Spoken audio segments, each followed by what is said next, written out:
moment de l'arrêt. Merci Pierre.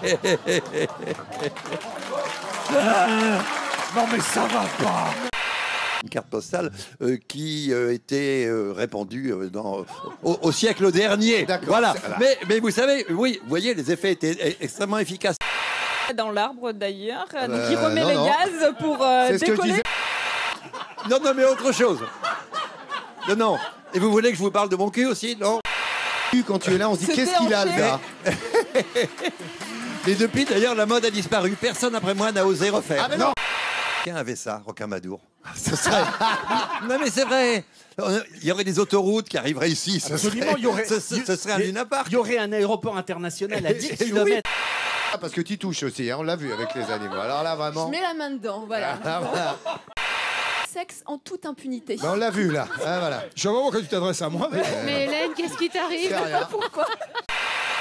Et ça se passe à Bretenoux, dans son atelier. Quand un cygne mâle rencontre un cygne femelle, non? Un petit signe de la plume. L'onctuosité, mais quand même pas sur les hanches. Mais pas sur les hanches. Sur le palais, mais pas sur les hanches. D'accord, ça va, j'ai compris, c'est un message perso. Merci Bernadette. Ah, puis alors c'est... Moi, je fais ça au pif, hein. Ah, bah c'est ce que je vois. Allez, largement. Voilà. Comme... Là aussi avec modération. Voilà, hein. ouais. On va faire dire quand même. Ouais, je suis au régime, c'est pour ça que j'en mets pas beaucoup. Oui, c'est ça, c'est mieux. Lyonnaise. D'accord. Ah oui, là, aussi, modérément avec aussi. modération. Hein. Non. Vinaigre.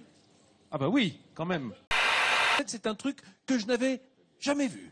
C'est un ami de la Turballe qui me l'a offert ce matin. C'est vrai, vous vous offrez des gros mythos le matin? Qui a trouvé en pratiquant la pêche à la crevette, il a trouvé un petit hippocampe, il l'a amené à l'aquarium du Croisic et aujourd'hui il y coule des jours heureux. L'hippocampe, hein, pas l'enfant. Ouais. Dont je parlais, c'est de la bête évidemment qu'on trouve maritime, qu'on trouve ici. Voilà, c'est pas. Non, la bête, c'est. Non, elle est là. C'est une autre forme. Poisson assez étonnant. Alors ça c'est un gourmito. Un comment?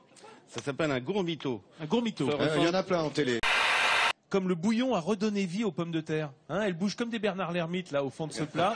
Et moi ça me titille les papilles. Tu es la plus belle du monde. Aucune autre à la ronde n'est plus jolie que toi. Voilà, elle voulait que je lui fasse ça. Vous avez vu que le soleil est parti, ça se couvre. Pour toi. C'est vendredi. C'est vendredi, donc on finit la semaine en chanson. Et jour du poisson. Donc composer une petite chanson guérandaise en l'honneur de Loïc Perron. Chanson de marin que je m'en vais entonner. Avec vous, s'il vous plaît. On se demande où est la tête, où est la queue quand même. Hein.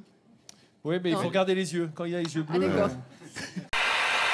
J'ai hissé la grand voile, suivi ma bonne étoile, matelot de 15 ans sur un voilier, fringant. Bon Dieu m'a pris de Guérande, putain qu'il me la rende, sinon pas, je casse les dents. Je suis parti content, je reviendrai le cœur battant dans les marais salants. Je suis parti vaillant, je reviendrai le cœur battant dans les marais salants. Et c'est une des vertus que l'on demandait aux mariés de conserver pour le jour du mariage. À l'époque. Bravo. C'est la chanson du marin que tu as écrite expressément pour l'ami Loïc Perron. C'est vrai. Oui, absolument. Mais c'est un peu la raison pour laquelle on n'a pas encore navigué ensemble et je ne sais pas si ça va arriver.